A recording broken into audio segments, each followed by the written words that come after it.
हम हमेशा से ये बात कहते आए हैं, पर अब उन्होंने वही चीज करोड़ों डॉलर की रिसर्च करके पता लगाई है। और मैंने सैकड़ों हजारों लोग देखे हैं जो सेहतमंद हो जाते हैं।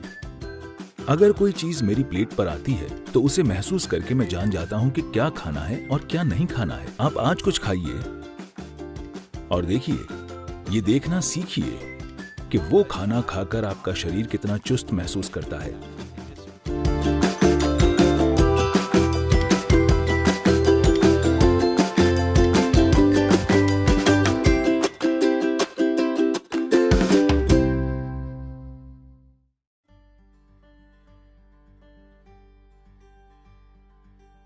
एक सीधी सी चीज जिसके पीछे दुनिया पड़ी है।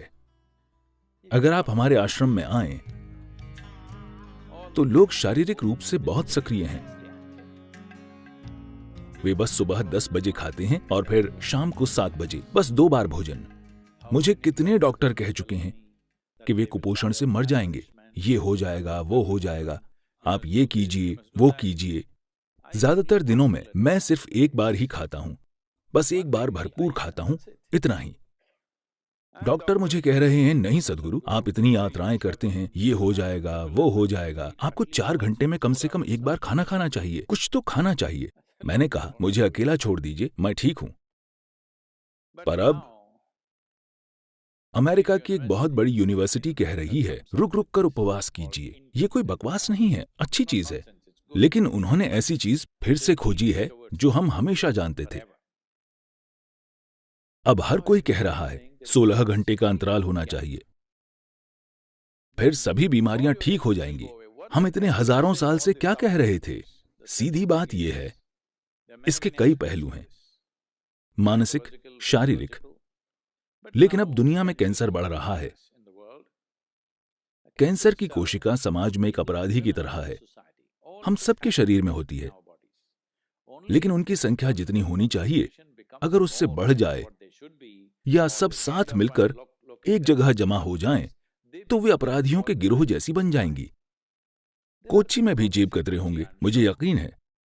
हेलो, वे छोटे मोटे अपराधी हैं। जब अकेले या 2-3 मिलकर काम करते हैं, तो हम उन्हें गंभीरता से नहीं लेते, हम उन पर ध्यान नहीं देंगे क्योंकि छुटपुट चीजें होंगी। पर मान लीजिए ऐसे 100 लोग संगठित होकर अपराध करने लगें, तो हम उन पर टूट पड़ेंगे, क्योंकि हम जानते हैं अब वे समाज के लिए खतरा हैं। कैंसर की कोशिकाएं भी इसी तरह हैं, अपराधी जो यहां वहां घूमकर कुछ नुकसान पहुंचा रहे हैं। फिलहाल उनकी यही समस्या है कि वे बाकी कोशिकाओं के मुकाबले 8 से 10 गुना ज्यादा खाती हैं। तो अगर आप 2 भोजन के बीच में पर्याप्त अंतराल देते हैं, तो उनमें से ज्यादातर मर जाएंगी, क्योंकि वे जी नहीं पाएंगी। हम हमेशा इसकी बात करते रहे हैं, लेकिन अब उन्होंने वही चीज करोड़ों डॉलर की रिसर्च करके पता लगाई है। मैंने हजारों लोग देखे हैं जो सिर्फ इसलिए स्वस्थ हो गए क्योंकि वे हर समय ठूंसते नहीं रहते जब पेट पहले से ही भरा हुआ हो।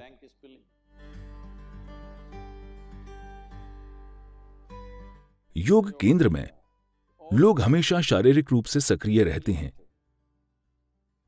तो दोपहर 3:30-4 बजे तक हर कोई बहुत भूखा हो जाता है।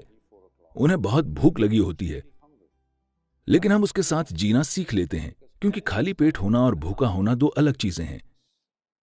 भूख का मतलब है आपकी ऊर्जा गिरने लगी है, पर खाली पेट होना अच्छा है। योग विज्ञान में आज आधुनिक विज्ञान भी सहमत है, लेकिन जो चीज हम अपने अनुभव से जानते हैं, वहां तक पहुंचने के लिए आप लाखों डॉलर लगा देंगे, क्योंकि रिसर्च का मतलब यही है, कई लाख डॉलर खर्च कर देना। ये ऐसा ही है। your body and your brain works at its best only when your stomach is empty. पेट खाली होने पर भी आपका शरीर और आपका दिमाग सबसे अच्छे से काम करते हैं।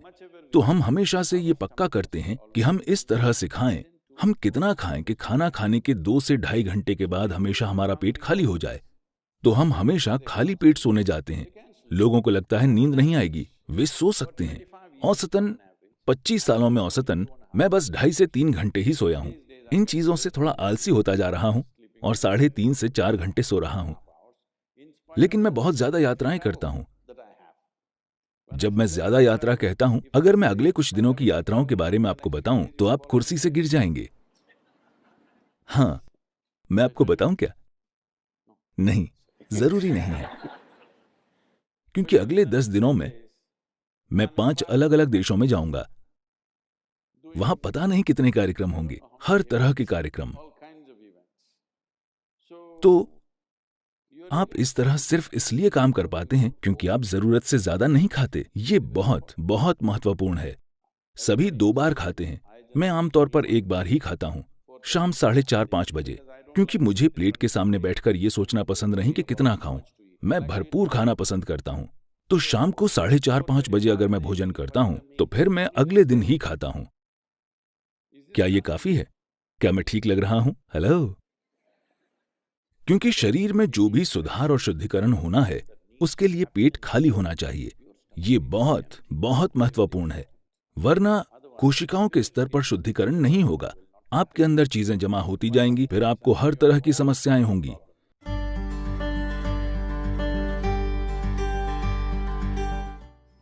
जब आप भोजन को छूते नहीं हैं तो आप नहीं जानते कि वो क्या है। अगर भोजन छूने लायक नहीं है तो मैं नहीं जानता कि वो खाने लायक कैसे होगा। तो हमें अपनी माँ की बात नहीं माननी चाहिए थी और हमें अपनी उंगलियों से खाना चाहिए, क्योंकि भोजन को छूकर हम उसके संपर्क में रहते हैं। आपके हाथों की सफाई पूरी तरह से आपके हाथों में है। फोर्क की सफाई पूरी तरह से आपके हाथों में नहीं है। ये सच है।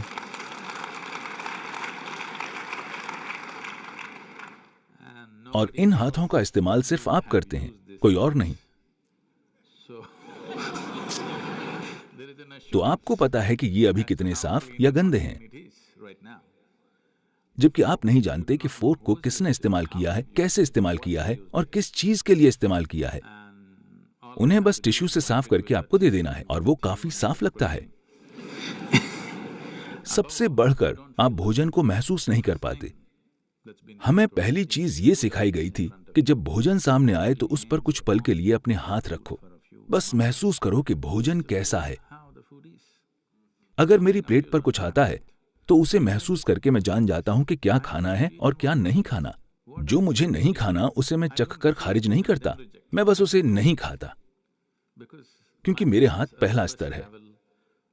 वे उस मायने में नहीं चखते जैसे जीभ चखती है, पर वे भोजन को जान लेते हैं। भोजन को जानना पहली चीज है। किसी इंसान को जानने के लिए आप उससे जाकर हाथ मिलाते हैं। मैं आमतौर पर इससे बचता हूं, लेकिन ये अच्छी रणनीति है।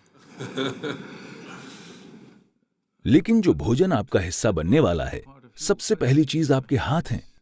अगर उसे आप नहीं भी छूते हैं तो बस वहां सचेतन होकर होने से साफ पता चल जाएगा कि भोजन आपके अंदर कैसा बर्ताव करेगा। ये भोजन इस दिन आपके अंदर जाना चाहिए या नहीं, क्योंकि हर दिन आपका शरीर वही नहीं होता। हर दिन, हर पल ये अलग होता है। अगर आप भोजन को महसूस करें तो आप जान जाएंगे कि आज इस भोजन को आपके अंदर जाना चाहिए या नहीं।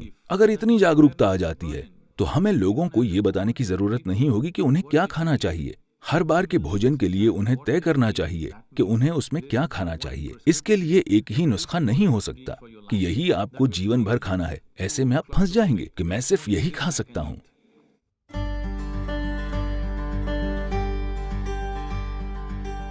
अपने भोजन को चुनना और खाना, ये दोनों चीजें सचेतन होकर कीजिए। आप क्या खाते हैं उतना ही महत्वपूर्ण है कि आप कैसे खाते हैं।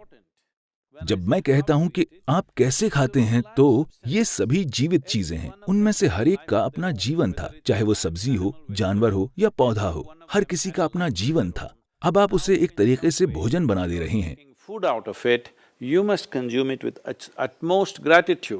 तो आपको उसे चरम कृतज्ञता के साथ खाना चाहिए। अगर आप अपने भोजन के प्रति एक खास कृतज्ञता और आदर की भावना रखकर खाएंगे।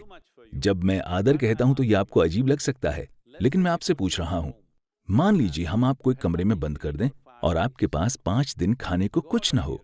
अगर आपके सामने भगवान आ जाए तो आप क्या मांगेंगे? खाना। तो ये इतना ही महत्वपूर्ण है। आपको समझना चाहिए कि आपकी थाली में भोजन बस कोई पदार्थ नहीं है, ये कोई सामान नहीं है, ये जीवन है। ये आपके लिए जीवन निर्माण का पदार्थ है, तो आपको इससे वैसा बर्ताव करना चाहिए। अभी जब ये थाली में है या बाहर कहीं है तो इसकी कोई कीमत नहीं है, लेकिन जिस पल आप इसे खाते हैं तभी आपका खून और मांस बन जाता है। अब अचानक ये बेशकीमती हो जाता है। हम ऐसे क्यों नहीं जीते हैं? ये बहुत महत्वपूर्ण है कि जब ये आपकी थाली में आए तो आप इसे अपने एक हिस्से की तरह देखें।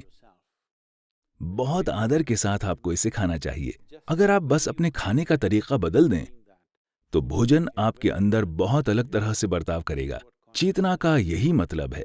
अगर लोग कहते हैं आपकी चेतना का आपके जीवन पर कोई असर नहीं होगा, सिर्फ रासायनिक संरचनाओं का असर होता है, तो मुझे उनके लिए दुख होता है, क्योंकि जीवन ऐसे काम नहीं करता। मानव चेतना का हमारे संपर्क में आने वाली हर चीज पर गहरा असर होता है, खासकर भोजन पर। हम एक दूसरे जीवन को अपना हिस्सा बना रहे हैं। जब हम ऐसा काम करते हैं तो ये बहुत महत्वपूर्ण है कि हम उसके साथ बहुत कृतज्ञता और आदर का बर्ताव करें।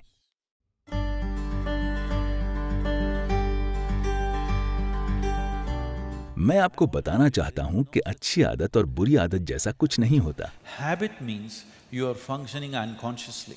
आदत का मतलब है आप अचेतन होकर काम कर रहे हैं। अगर आप अचेतन होकर काम करते हैं तो ये खराब चीज है, क्योंकि इंसान होने के पूरे मायने यही हैं कि हम सचेतन होकर काम करने में सक्षम हैं।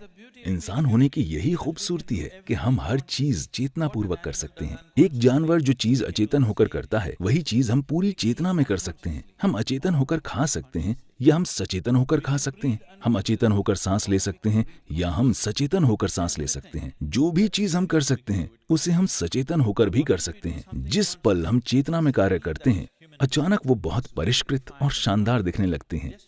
जब कोई चेतनापूर्वक चलता और बोलता है तो क्या वो एक सुंदर इंसान नहीं बन जाता? हाँ या ना? बस इतना ही है।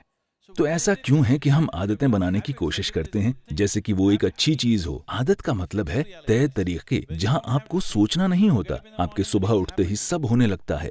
नहीं, अपने जीवन को ऑटोमेटिक मत बनाइए। ये कुशलता नहीं है, ये मशीनी कुशलता है। इंसान का काम बुद्धिमानी और चेतना से काम करना है। कोई उससे मशीन जैसे काम करने की उम्मीद नहीं करता। तो भोजन की बात करें, भोजन को शरीर के लिए उपयुक्त होना चाहिए जिसके लिए हम खाते हैं। ये शरीर के लिए है। जो भोजन आप खाते हैं वो शरीर के निर्माण का पदार्थ है। सही भोजन क्या है? दुर्भाग्य से अभी ये बिल्कुल गड़बड़ हो गया है। पारंपरिक रूप से इस देश में हम समझदारी से खाते थे, लेकिन हजारों साल से हुए हमलों की वजह से दूसरी तरह की भोजन परंपराएं आ गई हैं और आज राष्ट्रीय भोजन पिज्जा या पास्ता है। ये क्या है? कौन सा? मैं नहीं जानता। दोनों मुकाबला कर रहे हैं। तो हम भोजन के बारे में अपनी समझ खो रहे हैं। अब समय आ गया है कि हम सबसे अच्छी चीज पहचानें।